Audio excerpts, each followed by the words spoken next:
So S&P 500 has had an amazing run year to date. We made a new all-time high on the S&P. Microsoft is up pretty close to 12% year to date. Nvidia is up 86% year to date. Google is up 25%. Meta is up 33%. Amazon is up 21%.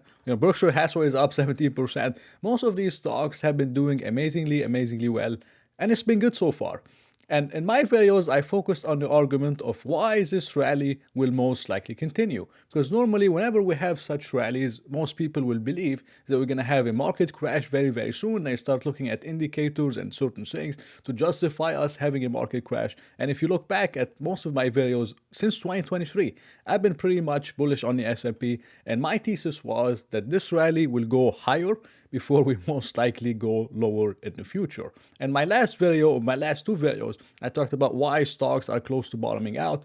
It was April 21st of 2024, and this has also played out on April 22nd. We mainly focus on a lot of sentiment in the videos, sentiment indicators, valuations, fundamentals, what kind of beliefs investors have and how we could look at it, how we could play against it. We don't try to time the market or to sell all our stocks and enter again, but it helps to have a view to help determine a cash position, or just to have a view in general instead of just being blinded and not knowing anything of what could potentially happen. And this is what I focus on in the videos. The fear and greed index is sitting at 65. It's not my favorite one, but we are in greed territory. We've been going up as we bottomed around 36, and now we go up to greed territory. And I'm not really surprised whenever someone can post a meme on Twitter and cause such a massive move in meme stocks like GME and AMC from $17 up to $48 and now back to 22. And we just had it happen. It was like 2 years ago or 2.5 years ago. We had this whole thing happen. People wanted to break the system and diamond hands and all that stuff.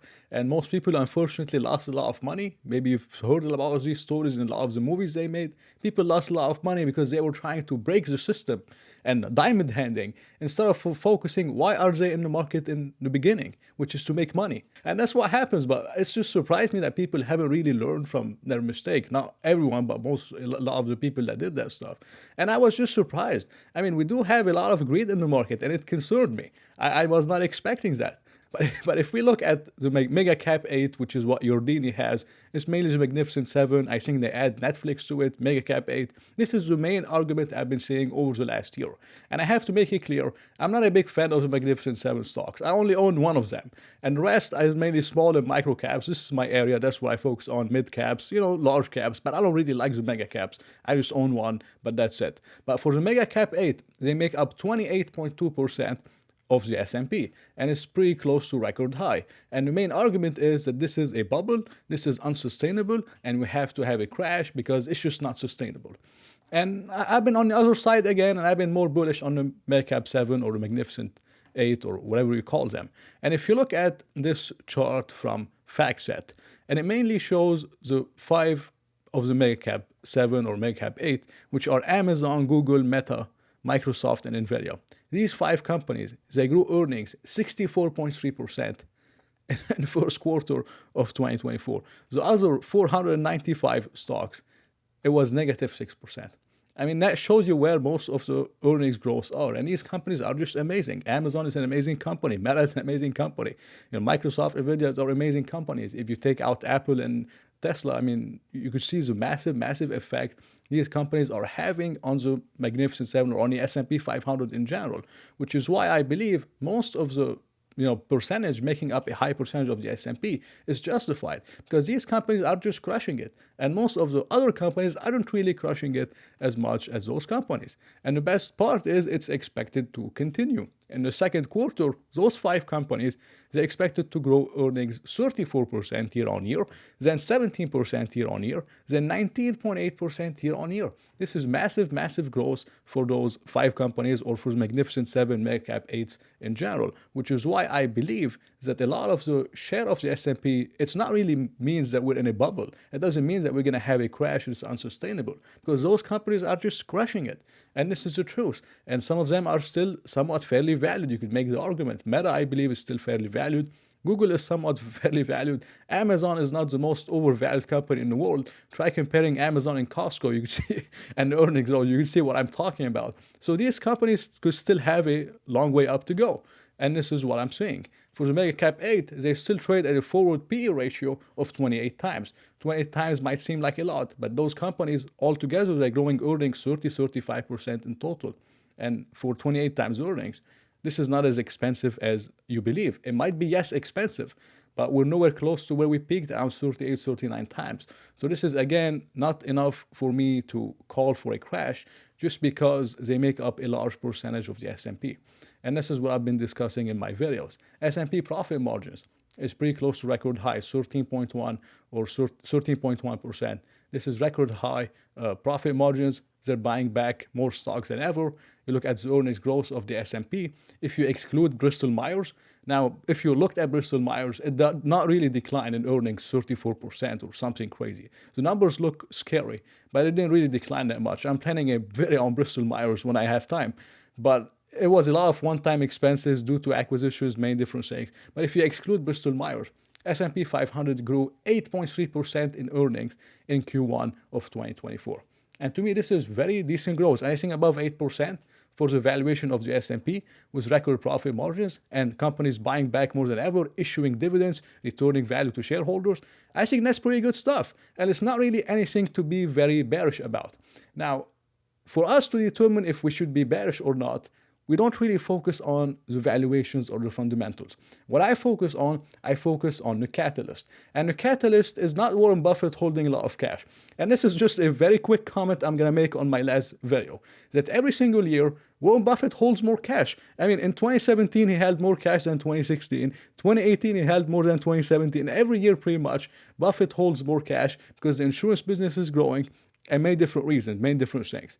And now he's holding more cash than ever. And every year, CNBC says that Buffett is expecting a crash, and it scares people, it scares investors. You look at the Buffett indicator, it's showing the market's overvalued. That means the market's gonna go down. And this is what I'm trying to explain, is that if the market's overvalued, it doesn't mean we will have a crash. We could stay flat for 1 or 2 years, and these companies grow into the overvaluation, and then we're fairly valued, and then we go up again. So being overvalued is not a reason to be bearish. What should be a reason to be bearish is a catalyst. Maybe, if you knew COVID was going to happen, that would have been good. Or in 2022, we talked about it in 2021 in my videos. But the Fed hiking rate, quantitative tightening, the market tends to suffer. This was a catalyst that could be seen. Maybe a recession in 2025 could be a catalyst that could be seen. So we focus on the catalyst, not much if the market is overvalued or not, as the market has been overvalued since 2010. But every time we had a crash in 2018, 2020, 2022, it was because of a catalyst, but not just because stocks are overvalued.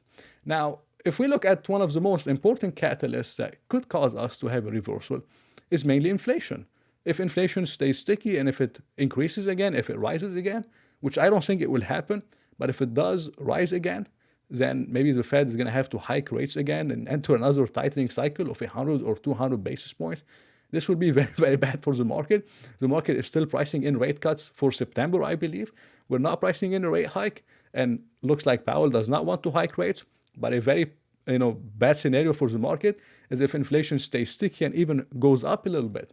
And that could cause a massive reversal in many stocks, some in the Magnificent Seven, some in the S&P 500, and in many different places. But if you look at the inflation rate months over months, it has eased off a little bit in April, from 0.4 to 0.3. This is good news for the market.